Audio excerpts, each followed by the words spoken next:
Roman numeral 4, China in the post-classical world. In this lecture, we're going to look, this is going to be in 3 parts. The first part is going to look at the religious and philosophical systems of China, and then talk about the spread of these religions and philosophical systems either into China or out of China.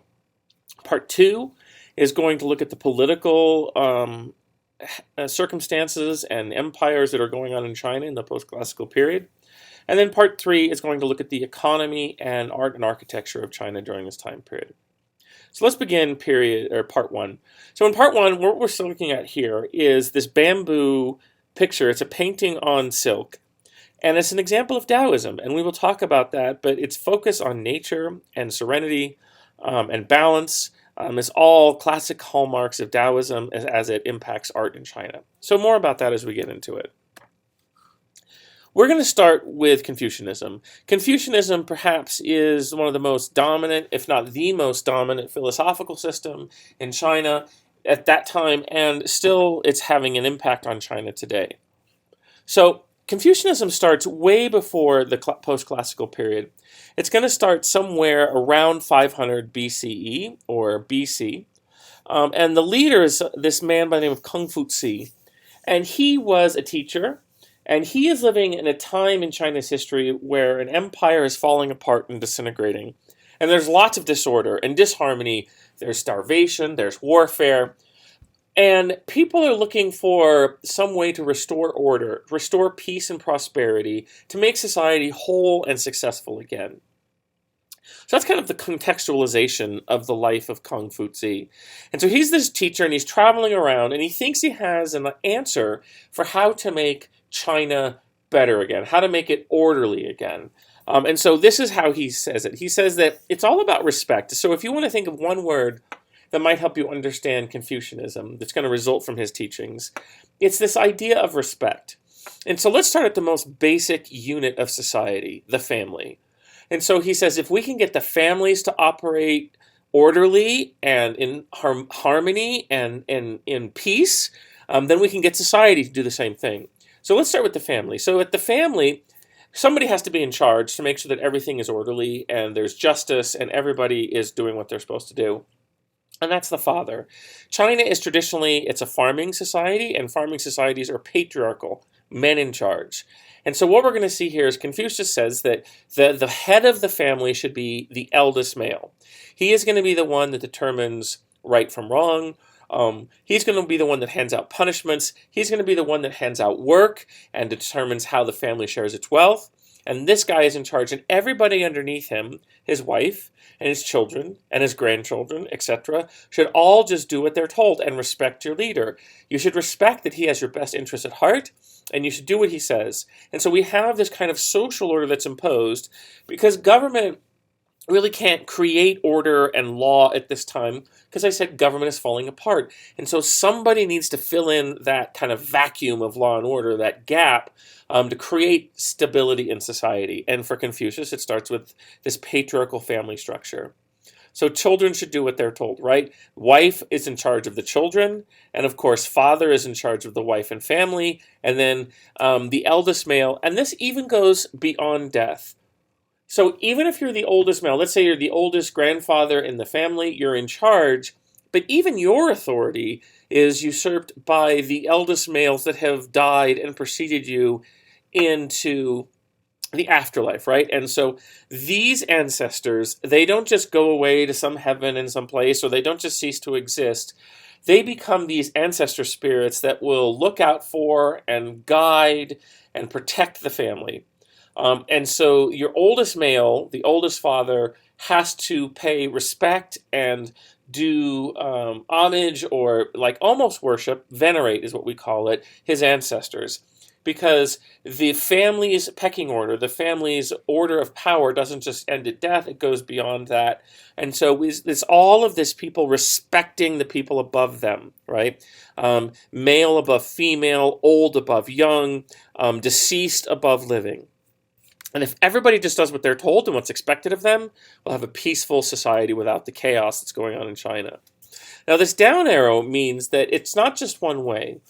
It's that if everybody respects authority and does what they're told, that only works if the person in charge, in this case the oldest father, if he runs the family with respect. And that doesn't mean he does what they want, that means he does what they need. And so if you're the oldest dad or the oldest grandfather, you show respect by not doing what you're told, but you show respect by providing for the family, making sure that the punishments are just, making sure that everybody is going to be employed to their best ability to benefit the whole, the family. So it's this very communal kind of thinking in Confucianism. We do what's best for the group, not for the individual. And that's going to be different than Western society that's very individualistic. This is very communal, right? And so everybody knows their place in the community of this family, and everybody knows what's expected of them, and they have faith that the person in charge, the oldest father, will respect them, not punish them unnecessarily, not make people starve, look out for them.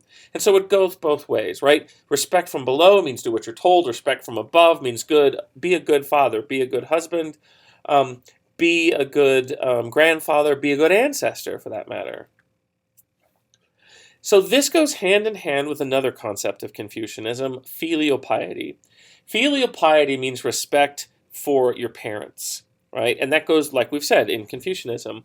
And so here we have this picture down here, and we have a dad and his wife and his children, and they're bowing and serving their grandparents, right? The children's grandparents, his parents, and that's filial piety.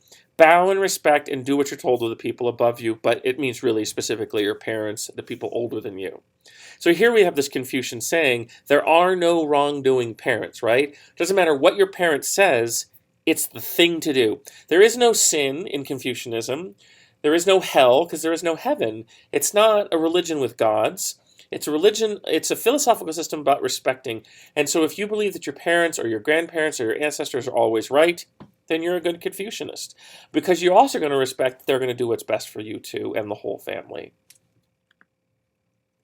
And so we've talked about ancestor veneration as well. Ancestor veneration is almost worship of the people who came before you and have died. If you've ever seen the cartoon Mulan, we can see that there's this shrine set up behind her house, and she goes there to pay homage and to venerate her ancestors, to almost worship them and give them offerings, and hope that if she keeps the ancestors happy, they'll continue to look out for her, and they'll continue to make sure that nothing harms the family.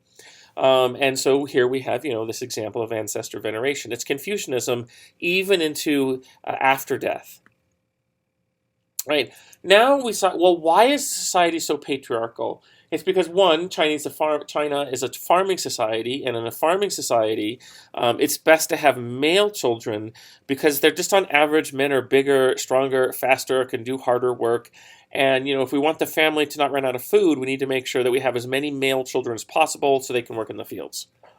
But there's another component to it, too, and it's tied to ancestor veneration, is that the Chinese in Confucianism believe that only the oldest male can contact and have some kind of communication with the ancestors. Women can't do it, girls can't do it, and so if you don't have a male heir, if you don't have a son, and only have his daughters, then when you die, all of the ancestors that are looking out for the family cannot do it anymore. They cannot contact and communicate with your family anymore. Only males can do that. And so it's very important to have male children, and that's why they're valued more. And so we see that it's a very patriarchal society, male-dominated. Here's a poem from the time period, from the 3rd century in the Common Era, actually, that is written by Fu Xuan, and it just is an example of this patriarchy. So let's read it. It says, "How sad it is to be a woman. Nothing on earth is held so cheap. Boy, stand, leaning at the door, like gods fallen out of heaven." Oh my gosh, you can almost imagine it, right? These boys they're so magnificent.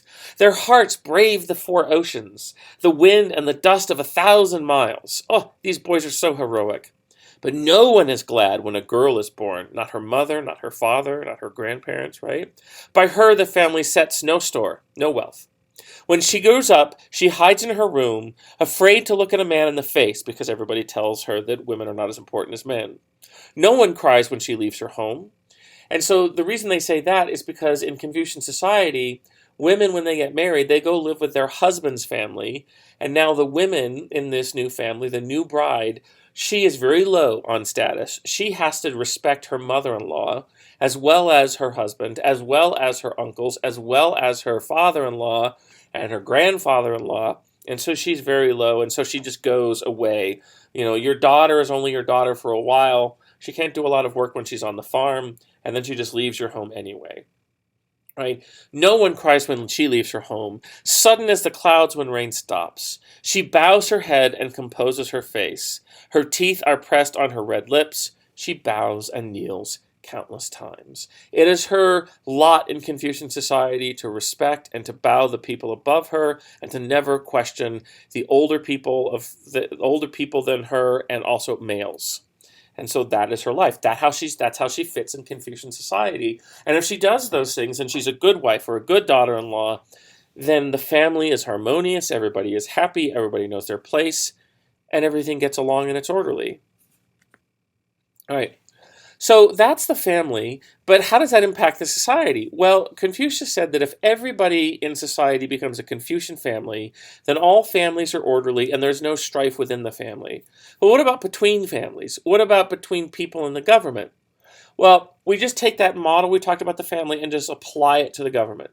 So if you're the head of a family, right, then there's going to be probably a council of village elders, of eldest males, that will make decisions that infect the whole village, not just the family. And so the head of each family gets to be on the council in a small village, and they all respect the people as they make rules for a group. And so the village elders will run the village, and so everybody in the family has to respect their oldest male and also the decisions of the village rulers, the village elders. And if everybody in the village respects that and does what they're told, no strife, no problems. Now, what about all the villages? Who tells all the villages in a province what to do, like in a state? Well, that's the provincial ruler, right? And so he is the guy that's been put in charge of this whole province of China, and he's going to tell everybody what to do. And so if all the villages respect their rules, and all the families respect their rules, again, nobody breaks the law, there's no strife, everybody's happy. Well, how do the provincial rulers know what to do? Well, that's the emperor himself. Right, and so we believe that his ancestors are looking out for him and the empire and the nature spirits. There are nature spirits in China, the spirits of heaven.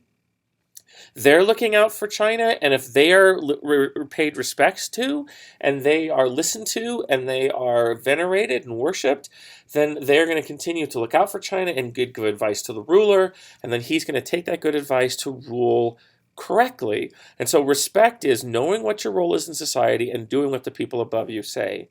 But like I said, in the family, it goes the other way too. A ruler should not overtax his people. He should provide for his people, make sure that the rivers have levees so they don't flood and cause harm, make sure that during good times we store our grain and during bad times we distribute it out to the people. If there's an earthquake, the ruler sends in troops and they rebuild everybody. The ruler has responsibility. He has to be a good ruler to look out for the people. And as long as he does his job, right, and respects the people underneath him, not by doing what they say, but what they need, and the people below doing what the ruler says, then society works fine.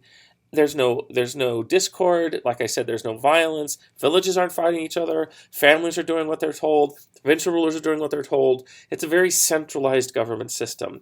It all comes down from the top, and everybody does what they say.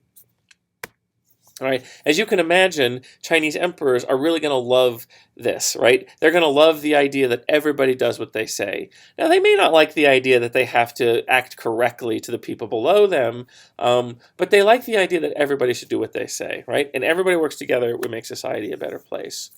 So here I've already talked about, we're like, how do you make good rulers, right? So the emperor himself, he gets chosen because his family, he inherits his title. And we know he gets to keep his rule if he's being a respectful ruler, he's doing what's good for China. But what about these provincial rulers? How do they get their jobs? Well, they get their jobs by being educated. So in China, we create an education system where you can go and you spend years learning how to be a Confucian scholar. You learn history, so you can learn from it and not repeat those mistakes. You learn art and architecture. You learn poetry, and of course, you learn Confucian teachings. And then you're given this really rigorous test at the end to see how well your knowledge is. Are you smart? Can you retain things? Can you apply things from the past, Confucian's teachings and history and etc., and apply it to problems today? If you can do those things and you can pass your test, then you can get this government position. So what we call here, this is a meritocracy. A meritocracy means you get to be a provincial ruler, not because your dad is a provincial ruler, or not because you inherited it. That's only the emperor. The provincial rulers get their jobs by taking a test and proving that they can do a good job. And this really lasts for a long time in China because then you get rulers, provincial rulers, who know what they're doing. Who have seen these problems in the past when they studied history.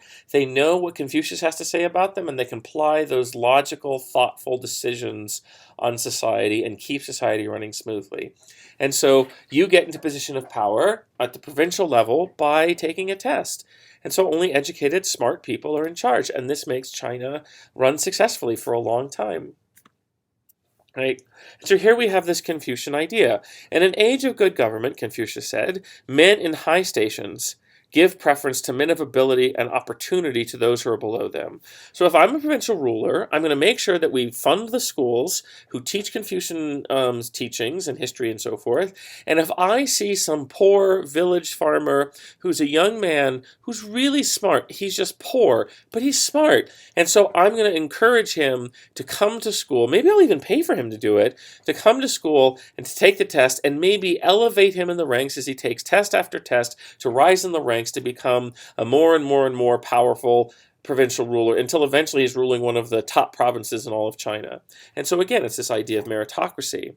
And then it says, and lesser people. It doesn't mean poor necessarily. It means people that are just not as smart, not as capable. Should labor vigorously at their husbandry, raising animals, and serve their superiors.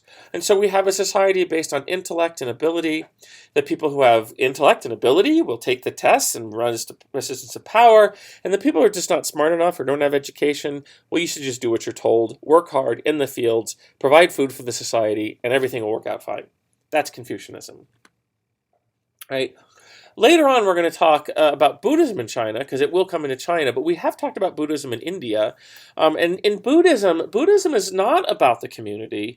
Buddhism is about focusing on yourself. Let me focus on how I can be better. Let me drop all desire for selfish things. Let me drop desire for money or sex or greediness. And let me just focus on becoming a better person myself. It's very individualistic. And if everybody in society becomes a better person individually, well, then that will make society indirectly better as a whole. Here in Confucianism, it's not about the individual at all. Don't work on yourself, right? There's nothing about making yourself a better person. It's about do your best for society. Do what the person above you says, and that is good. Right? Not about giving up things, not about, not being selfish. It's all about whatever you're told to do it. And so it's more engaged with the government, engaged with the state, engaged with society. And Buddhism is about rejecting society and kind of focusing inward. So we have these two different approaches to making the world a better place. All right. So that's Confucianism. And we'll continue to talk about Confucianism for the rest of this course, because it has a long-lasting impact on China. Now, at relatively the same time that Confucianism is developing in China, during this period of decline and chaos, we have another philosopher whose name is Lao Tzu, and here he is pictured, and he is also going to come up with another view of how to make China better. It's not about education and respect for society like Confucianism. It's different. And so Lao Tzu, he, according to tradition, he's concerned about all of this negative stuff that's going on in society. Like, because I said it's a time of imperial decline. And it's like, well, how can we make things better? And so he takes a different path towards the same goal, making society better. He says we need to withdraw from society. Because in society, when you're in a village or you're in your family or in your town, you're distracted by a bunch of things, like the desire for wealth or the desire for sex or the desire for selfish things, right? And you're distracted by all of those wants and desires. And so what you need to do is you need to go out into nature, because nature is away from humanity and all of its artificial constructs, all of its distractions. And you just need to go out in nature and become kind of one with nature. It's peaceful. Nature is by just how it's created, it's harmonious. We have the cycles of the season. That's harmonious. That's a cycle, right? We have spring, summer, fall, winter, rebirth, growth, death, rebirth. I mean, nature is very cyclical. And if you have a good ecosystem in nature, you have plants, and the animals eat the plants, and the insects eat the animals, and the plants eat the insects, and it's kind of this very balanced cycle. And he says, if for us to have order and harmony in human world, we should look for guidance for nature, because nature provides the answer. Look at how harmonious and balanced and peaceful nature is. And so, here we have this story. Like, I'll give you an example. And so let's say at a personal level that you're having a problem in your life, that you've got all of these problems and you're just anxious and stressed out or depressed and you don't know what's going on. And so Lao Tzu would say, no.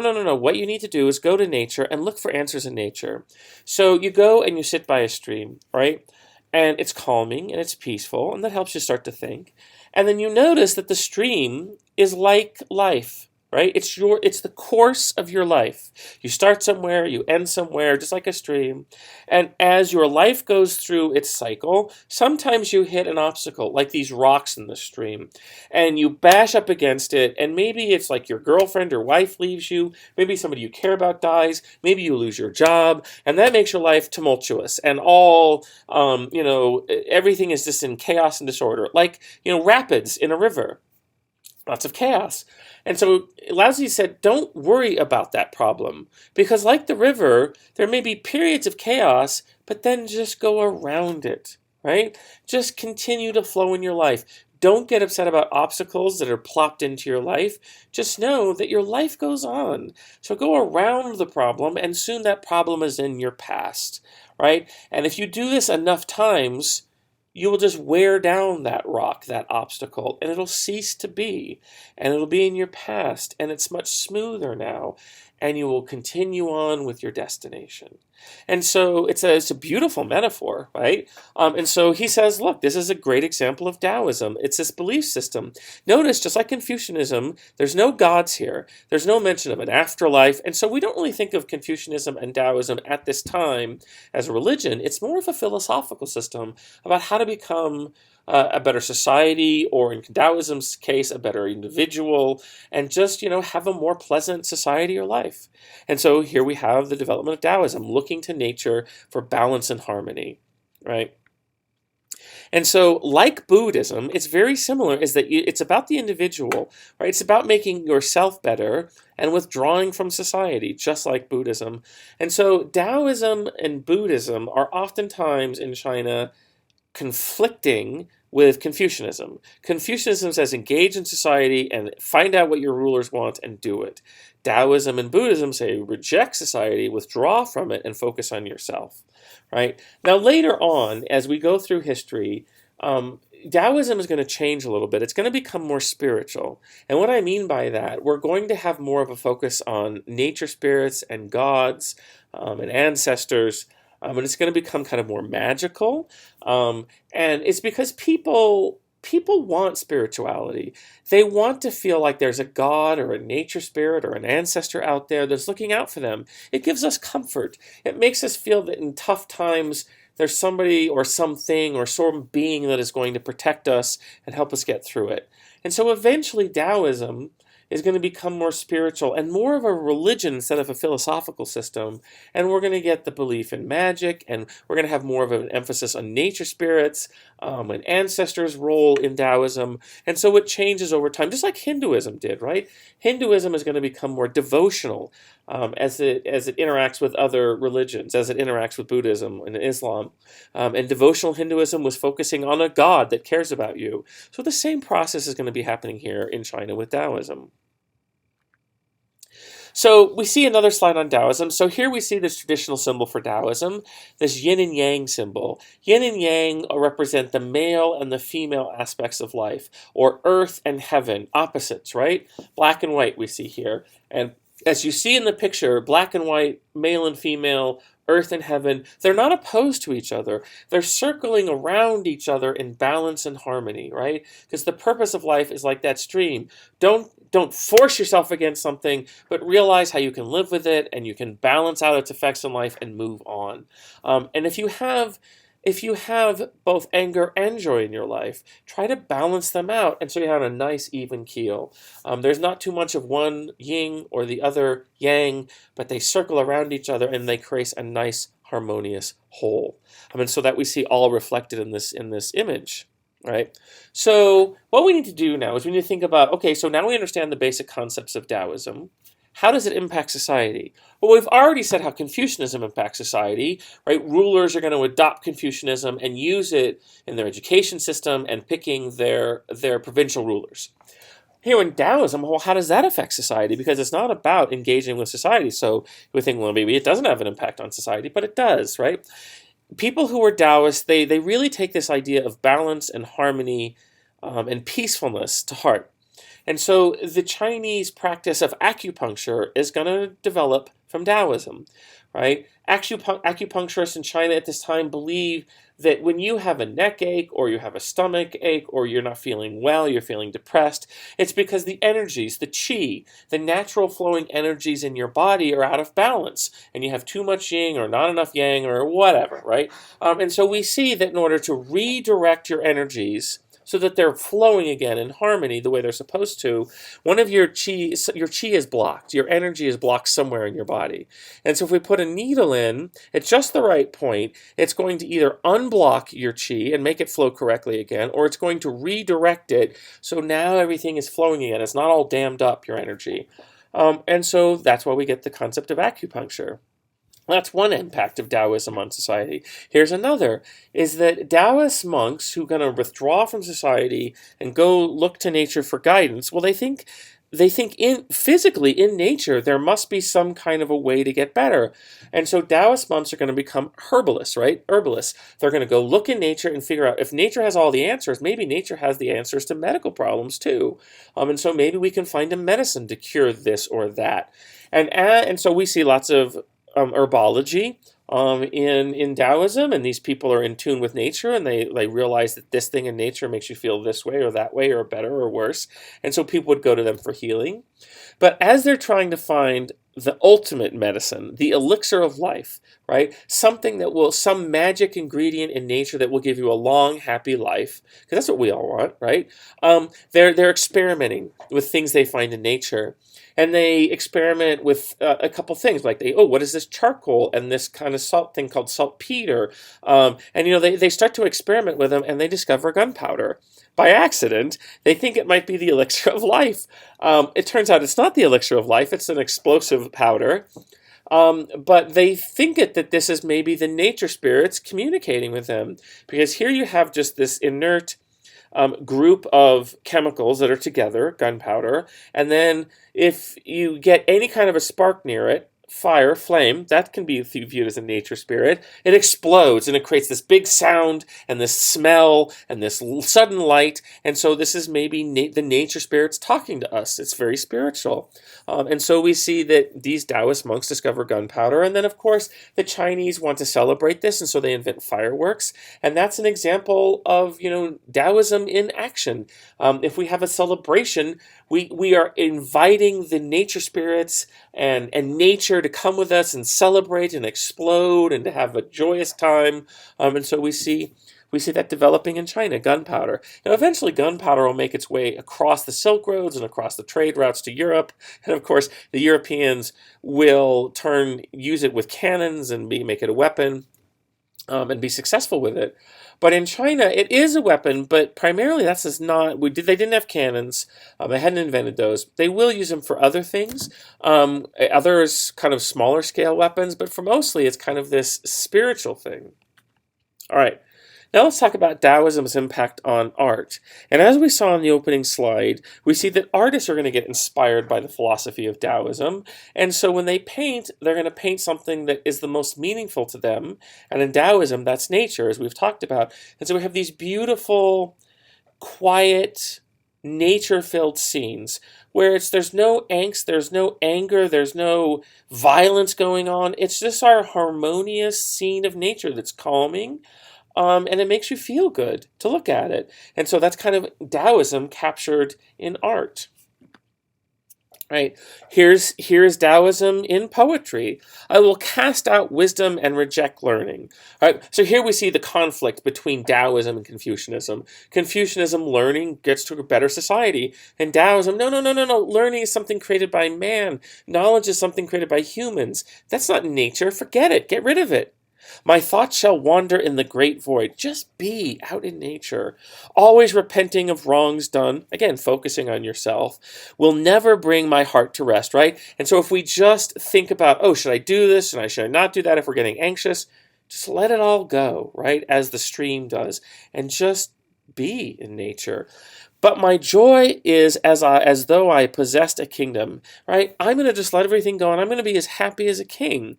I'm going to lose my hair and go singing. I don't care about how I look. I don't care about what society says about beautiful. I'm just going to be, right? To the four frontiers, the cardinal directions of nature, north, south, east, west. My joy and my refrain. This is my purport of my song. My thought shall wander in the great void. If I just go out in nature and be a Taoist monk and not worry about life and stress, political things and wars, and I just be, that's going to that's going to just create a great life. And so we have this Taoism in literature, right, in poetry. All right.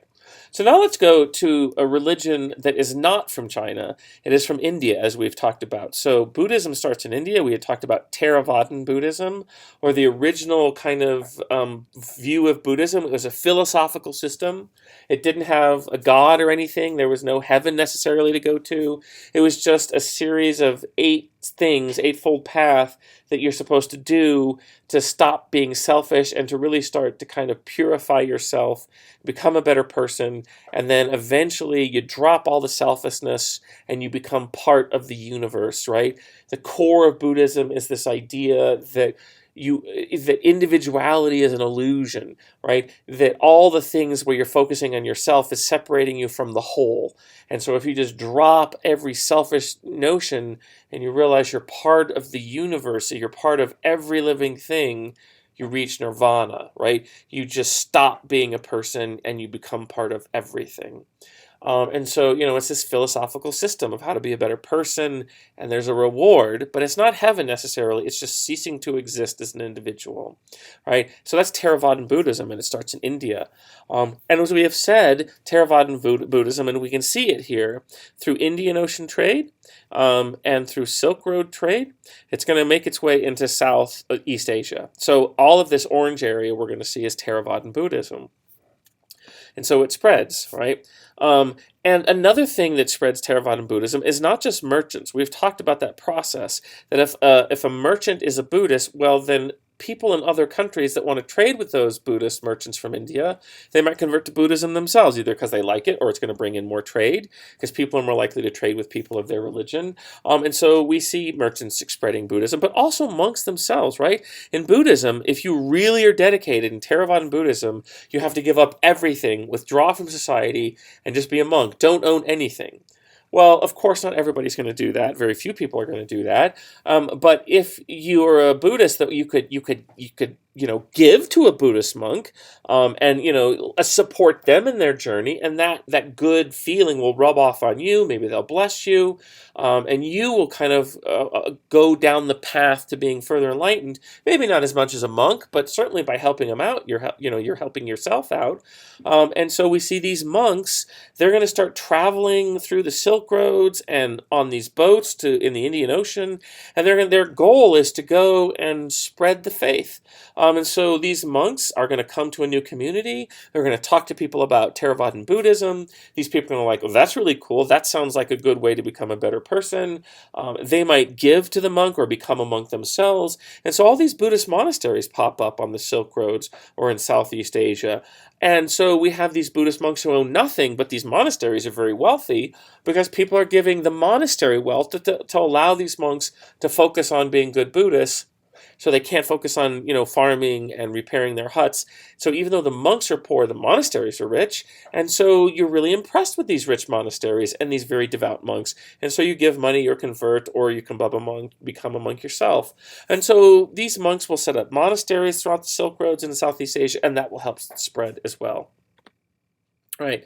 So an example of Buddhism coming to Southeast Asia, we've already talked about, is the kingdom of Khmer, right? And so there we see this big Buddhist wat or monastery be created at Angkor, and so great. And then we talked about later on it's going to convert to Hinduism, but we see that this is an example of Buddhism spreading into Southeast Asia. Right.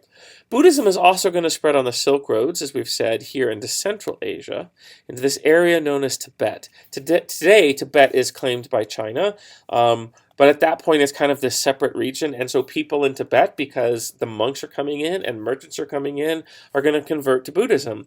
But as we're going to find out, it's a different kind of Buddhism, right? It's going to be what we call Mahayana Buddhism. And so let's take a moment to talk about the various different sects of Buddhism, because you're supposed to know these things if you're preparing for the AP exam or you just want to know more about religion.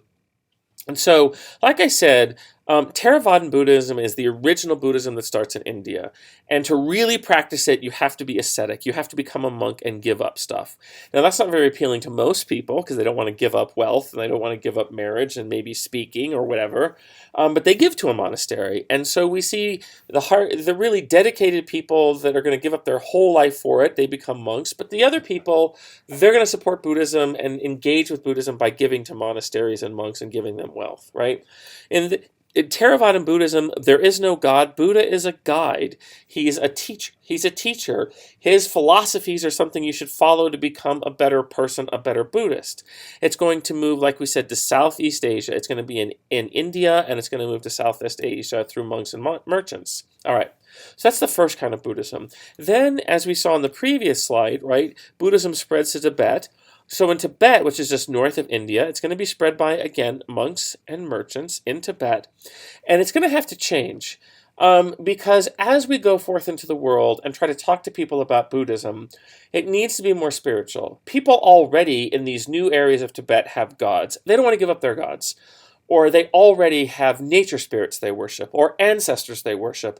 And it's really hard to come into a new region and say, look, I've got this new faith. You need to give up your faith completely. You need to give up your gods or ancestors or nature spirits. And people don't want to do that, right? Because they feel, like I said before, spirituality, people want to have a higher being, a higher power looking out for them and connecting them and loving them. And so it's hard to say, give up your gods that care and love you for this new philosophical system, Theravadan Buddhism, that has no gods, that has no spirituality. And so people are like, no, we're not going to do it. And so to spread, Buddhism has to change. And so we get this new kind of Buddhism called Tibetan Buddhism, right? And so at this point, the living Buddhist, the highest Buddhist, the most respected Buddhist monk is called the Lama, right? And so he is the Lama of Buddhism in Tibet. Today he's called the Dalai Lama, right? But he is the most holy, most dedicated Buddhist monk there is, and he's already reached nirvana. Right? But he hasn't joined the universal soul. He hasn't become one with the universe by choice because he wants to stay on this earth and he wants to help guide other people. Right? And so here we have a leader of a faith. And so that's going to help it spread. Right? If we have a leader, he can organize things and he can get other monks to go other places and into these little oasis communities that we can create monasteries on the dry Silk Roads. Great. Right? Now, this Lama does not leave us when he dies. So Tibetan Buddhists believe that, when he dies, he doesn't just disappear and join nirvana, the universal soul. He'll be reincarnated every generation as a young boy who will then grow up and lead the next generation of Buddhists and so forth and so on. And so the Dalai Lama today, right, he has already picked who is the new Lama that will replace him. And then, he'll go and lead the community. Side note, that's a problem for Tibetan Buddhists today because the Lama that has been picked, the young boy, the Chinese government, some people say they abducted him, some people say he disappeared, but without him resurfacing at some point, is the reincarnation cycle broken? Will Tibetan Buddhism cease to exist without the Lama to guide us? So that's a concern of today, right?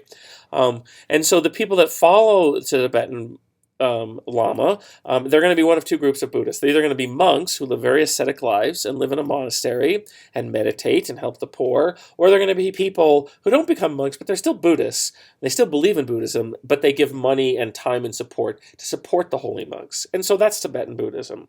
Now let's go to a very large segment of Buddhism. It's called Mahayana Buddhism. Some of that means basically the greater vehicle, which means more people can join. And so in Mahayana Buddhism, we just drop the asceticism really for most people. That means that, look, we know this is really going to help it spread. We know that not everybody wants to stop owning things and owning a business and getting wealth and looking at pleasurable things, and right. And so you don't have to become a monk to be the most holy, right? You don't have to be so ascetic. There are many ways to become a good Buddhist instead of just become a monk and meditate, right? And so this is very similar to in Hinduism, where there's all these different dharmas. You can reach salvation or moksha by being true to your caste, or by doing yoga or meditation or studying, whatever, right? And so we see, there's lots of different dharmas or ways to reach nirvana. Like I said, through meditation or give money to monasteries. And so it's just more open. We don't have to give up as much, and so it's more appealing. It spreads more than Tibetan or Theravadan Buddhism. Right? Once again, we see monks and merchants. Sometimes they'll call them the M&M boys, just because it helps us remember. These are guys that are going to go out, and they're all about spreading the faith, right? It's very spiritual because now we actually have a God in our faith of Buddhism. Right now, we're going to say that the Buddha himself, he wasn't just a teacher who lived on earth to help people reach nirvana. He is an actual God. And of course, that is going to be very appealing because, like I said, people want spirituality. People want a God that's going to love them and connect with them and look out for them. And so this creates this kind of spiritual connection. And so now we say Buddhism is definitely a religion. It's moved beyond a philosophical system, and there's no negative connotation here between philosophical system and religion. They're both trying to help people become a better person, right? And so it's also very appealing because it's not asking people to give up any of their previous gods or their previous ancestors they worship or their previous nature spirits, right? It's yes and, not and or, right? And so what that means is if I'm a Mahayana Buddhist and I come into a new region, let's say China or someplace else, and they already have ancestors they worship, and they really love their ancestors, and so I would say, look, here's Buddhism, Mahayana Buddhism. You don't have to give up worshiping your ancestor or your God or your nature spirit. They, in fact, are just what we call a bodhisattva. A bodhisattva is a really holy person who is enlightened. And so just like the Buddha was an enlightened person that discovered the secret to nirvana, maybe your ancestor, they didn't know it at the time, but they were a really enlightened person too. And so you can worship Buddha as a god, and now your ancestor just kind of gets folded into Buddhism because they were a god too. They were maybe a reincarnation of the Buddha. You just didn't know it. They were actually the Buddha that we worship. You just call them by a different name. And so, that makes sense. And so we have the Buddha, and then we have all these other reincarnations of the Buddha known as bodhisattvas. And so now this allows you to be a Buddhist, at the same time still continue to worship and pray to your previous cultural deities, gods, heroes. And so it becomes much easier to make the transition to Buddhism. You don't have to give up as much. Your life doesn't have to change as much. And so this is a great example of cultural diffusion, right? We see a religion come in and it interacts with the people there, and it kind of creates this new version of an old faith. So it's kind of, in a sense, a syncretic Buddhism, a new kind of creation of two cultures making a new religion. All right. And so, great, we see Mahayana Buddhism in Central Asia as well. We'll also see it in China. But there's another kind of Buddhism that goes into China, because Mahayana Buddhism kind of then divides into two other kinds of Buddhism. So that's why I made a chart. This kind of gets confusing. And so another sect of Buddhism is called Chan or Zen Buddhism. And here in the West, we talk about things and we say, oh, that's so Zen. Which I mean is peaceful and calming, and that's sort of the concept of Zen Buddhism. Not really. I mean, certainly the idea of becoming peaceful and harmonious and happy, but that's not really all of the story. right? And so in Zen Buddhism, once again, it's spread to China by the M&M boys, the monks and merchants, yay, right? And so what we see is it's going to come into China, Korea, and then Japan. So a lot of East Asia is going to be Zen or Chan Buddhist. And the people that really like this message, and we're going to talk more about it in a second, they're going to be Confucianists. And so if you're a Confucianist, remember Confucianists are all about education, respecting authority, respecting the people above you. Well, if you're all about education, you spent years studying for your Confucian exam, here comes this new faith that says, no, traditionally, no, reject society and just work on yourself. You're going to be like, no, right? Confucianism says support society, and so I'm going to reject Buddhism outright. But Chan or Zen Buddhism is, again, a kind of a syncretic faith. And so how can we make ourselves appealing to all these Confucian scholars in China? And so what we do is we say, look, a way to reach nirvana is through study, right? Study and meditation and education. And so you don't have to give up all the learning you've done. In fact, in this new kind of Buddhism, that makes you a better Buddhist. And so it really is appealing to the upper class of China. The upper class of China are the people that have become the provincial rulers, the people that have become these people that had the time and the money to study, to go to school, and to study all these Confucian texts. And so it's a blending between Confucianism and Buddhism. And so it's Zen Buddhism. All right. Now, for the lower classes in East Asia, obviously they haven't had the time or the money or the opportunity to go and study Confucian texts and get educated. And so Zen Buddhism's emphasis on education is not going to be appealing to them. And so Mahayana Buddhism for them will become what we call Pure Land Buddhism. And so this has a very big, strong emphasis on salvation. So spirituality means connect with a God, which Pure Land Buddhism has, right? And bodhisattvas, right? And worships the Buddha as a god. But it also says that there is not this kind of philosophical place you can go when you die, right? It's more like a heaven kind of place. It's more like not physical, but something more that you can wrap your mind around and point to instead of this concept of joining the universal whole like you have in nirvana, right? And so that's salvation. Salvation means there's a wonderful place to go and be after you die. You don't just cease to exist, and you don't just join the universal whole. You can actually still be who you are, right? And so salvation is kind of like heaven. And so we kind of work that in here. And so Buddhism changes again. And so in Pure Land Buddhism is through I pronounce this probably wrong, and I apologize. Amitabha, all right, Buddha. This is a specific Buddha, right? He is going to teach you how to reach what we call the Pure Lands. It is a place when you go that if you haven't quite reached nirvana in your current living life, when you die, you go there and it's this wonderful, beautiful, peaceful place where you can have an easier time self-actualizing and realize who you are and how to be a better person and how to reach nirvana, right? And so it's this place you go, spiritualism, right? Salvation, where you go and it's a wonderful place and you can become a better person there, and that really kind of gives you an express, more easy way or more directed and focused and joyful way of reaching nirvana.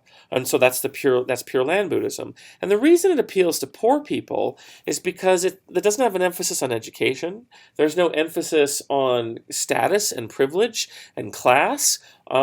Anybody can do this. And poor people, they have difficult lives. They have not enough food. They're hungry. They're caught up in wars that they don't have any control over, right? They have to pay heavy taxes. Their lives are pretty hard. And so this kind of Buddhism that says, no, there's a better, more beautiful place to go when you die, that helps this life be more manageable. You can deal with it because you're like, well, I know life kind of sinks right now, but I have this wonderful place I can go in the future, the Pure Lands. And so it's very appealing to people that are struggling. And so we have these different kinds of Buddhism that are spread by monks and merchants that change their local population. They become syncretic, and they're appealing to different classes as we go throughout East Asia and Southeast Asia. right? And so this slide just shows you the kind of the path of Buddhism, right? And so when we go into Tibet, we get Tibetan Buddhism, and if we go further into Central Asia, we get Mahayana Buddhism. And as we get further into China, it either becomes Zen Buddhism or Pure Land Buddhism. And as it goes into Korea and Japan, we see Buddhism spreading all over the place by monks and merchants and adapting, and it's this kind of vibrant time in Buddhism's existence. Right.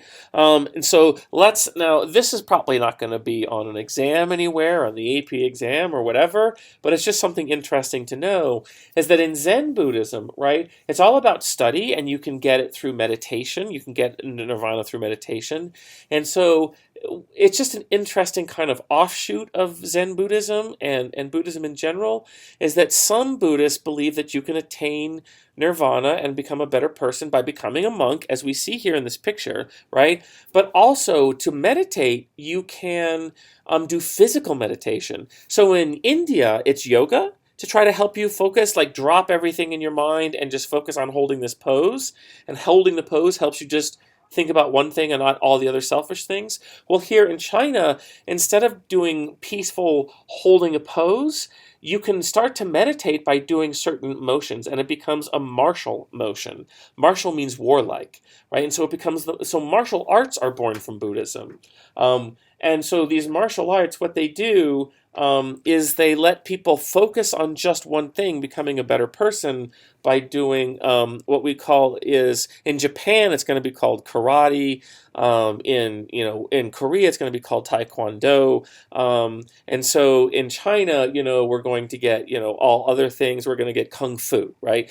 And so these are all different branches of this martial kind of form of Buddhism. And they're not about going and causing harm to other people. It's about defending yourself, defending your monastery that has all this wealth, so you don't get targeted and killed for the wealth. And so we get these Shaolin monks right here in China, very famous kind of kung fu monks that have developed this form of physical meditation into an art form. All right, and so here's another example of the impact of Buddhism on East Asian society.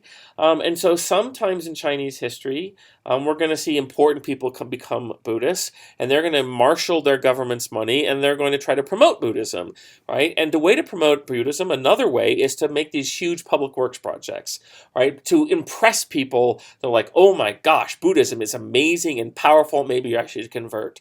And so we see these big, huge statues of the Buddha, right? And so here we see the Buddha in meditation. He is sitting there and he's thinking about how to be a better person. And you can see the sheer size of this. And it becomes a pilgrimage site. It becomes holy. And it just helps people be impressed with Buddhism and reconnect with their faith. And so we see this is kind of government sponsorship and spread of Buddhism. All right, and so we've talked about Mahayana Buddhism, where it spreads and how it becomes successful, and Pure Land Buddhism. And so we also see that how it spreads to Korea and Japan and all of these places. And in Japan, we're going to get Zen or Chan Buddhism, and we're going to get Pure Land Buddhism as well for the peasants. And so we see it spread all over the place. So we've already talked about this slide, but let's add one more component to it. As Buddhism spreads into Japan, well, the native religion in Japan, the traditional religion in Japan is Shintoism, which is basically animism, right? The belief that there are holy nature spirits called kami out there. And these kami, they are like the wind is a kamikaze. That's this spirit of the wind, and that it'll kind of control your life. And if you can pray to and harness these kami, these nature spirits, they'll look out for you, they'll give you guidance, or they'll protect you. And so this kind of animistic nature spirit religion is in Shintoism. It's in Japan. So when the Buddhists come in, we get a new syncretic form of Buddhism that blends Buddhism with Shintoism. And so the Buddhist monks, they'll build Buddhist monasteries in these very holy nature-filled spaces where we think the kami live. And so you can imagine, if you're a Shinto, you see this beautiful waterfall in Japan, and you think, oh, there must be some nature spirits that live here and have blessed it because they're going to live in beautiful places. And so a Buddhist monk would kind of build his monastery there, And now you can kind of worship the Buddha as you worship the nature spirits because they're physically in the same space. And so we see once again a syncretic version of Buddhism is being created. All right, so let's add one more thing here, is that Buddhism is also going to be really appealing to women. Because in traditional East Asian society, Confucianism, we see that it's very patriarchal. And so as Buddhism enters into China, Buddhists say that like anybody can reach nirvana. It's not just for men. And so for women, they're like, oh, I can reach nirvana. I don't have to, just do what everybody else above me says is in Confucianism. I can be important. I can attain salvation. And we see that a lot of women will convert to Buddhism because it allows them to be equal in the eyes of their philosophical system or their faith. In addition to that, Buddhism also says that you should become a monk if you really are dedicated and want to just devote your life to Buddha and his study. And so we see not just Buddhist men joining monasteries, but we see Buddhist women joining monasteries. They become nuns. And so these Buddhist nuns, they're just people who are ascetic and give up their faith, but they're female. They go live with other women in a monastery, which is great for them because they can escape male domination. They don't have to see another man if they don't want to. And women are in charge of these monasteries. And so we see this is a very appealing to women. It also is very appealing to people who are young in Confucianism because the young can escape the control of their parents and their grandparents, and they can go be equal in the eyes of their religion and join these monasteries. And so we see that Buddhism is going to appeal to a lot of different kinds of people in East Asia. All right. So let's now talk a much shorter section about Chinese influence on the other areas of East Asia. And so here, China is what we call a heartland or a hearth community, right? It is a place where it's got this big, vibrant culture that's huge and powerful, and its ideas and philosophies and religions are going to naturally rub off on these other areas that are less big, less powerful. And so we see Chinese political influence. And so we had said that China has Confucianism first. And so if I'm a ruler in Korea or Japan or Vietnam, and I want people to take me seriously in my home community, right? I need legitimacy. I need to show the people that they should follow me and do what I say, not because I say so, but because I represent something bigger and more powerful. And so I look at big, strong, powerful China, and they're Confucian, right? And their emperors believe in Confucianism. So I become Confucian, and I try to bring that Confucianism to my society because everybody in my community of Japan or Korea or Vietnam knows how big and powerful China is, and Confucianism is there. And so if the ruler in Vietnam or Korea or Japan become Confucian, maybe some of that power, it's like power by association. So maybe I look with more respect on my ruler because I associate him with big, powerful China. In addition to that, if I'm a ruler in Japan, Korea, or Vietnam, I like Confucianism because it teaches that all the people below me should do what I say, because that's respect. And so it's very appealing to these rulers to bring Confucianism to their countries. So over here in Japan, we see this Confucian scholar, and rulers are going to like them because they're educated provincial rulers that we can control, and it's very centralized, and everybody will do what we say. Here in Vietnam, we see the same thing. Rulers will bring in Confucian scholars and teach to their people because it's all about respect and doing what you're told. So Confucianism spreads to East Asia. However, they take Confucianism, but they reject the meritocracy idea, right? Obviously, a ruler in Japan, Korea, or Vietnam is not going to have to take a test to be a ruler. They're just going to say, I'm a ruler and deal with it. And then the nobility underneath them, they still want to have power. They don't want to have to take a test to rule their little part of Vietnam or Korea or Japan. And so we like the idea of being educated. We like the idea of showing respect, but we're not going to take this whole testing system because what if I fail the test? Then I will lose power. And so this is that great example of cultural diffusion, right? We've talked about it being a buffet table. When you're at a buffet, you put something new on your plate that you like and reject things you don't like. And so here's kind of a great example of that selective nature of cultural diffusion. Next thing that goes from China to the other parts of East Asia and Southeast Asia is we're going to get this idea of patriarchy, right? In Confucianism, we talked about how it's very patriarchal with the men in charge. And so, of course, men in other countries, in Japan, Vietnam, and Korea, are really going to like that. And so they will take that idea of men in charge and patriarchy, that aspect of Confucianism. Especially in Korea and Japan, not as much in Vietnam, and we'll talk about why that is later. Also, this concept of filial piety will spread to Japan and Korea. This idea that you must venerate and almost worship your mom and dad or your grandparents because the people in charge are your mom and dad and grandparents, and they're really going to like that. So they're going to say, we're going to have filial piety now, right?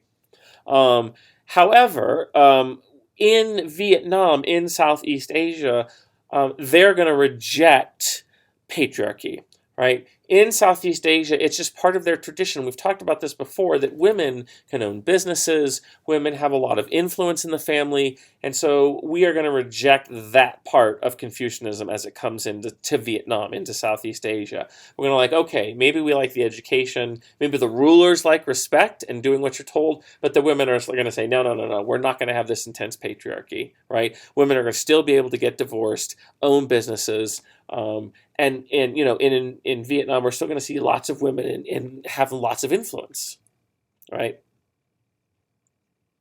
Japan too, right?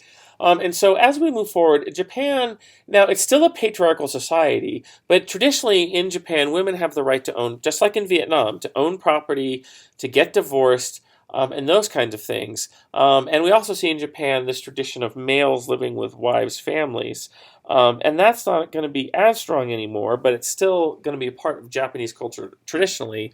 And so we're going to see Japan adopts a little bit of the patriarchy, but doesn't go as strong with it as Korea and as China do.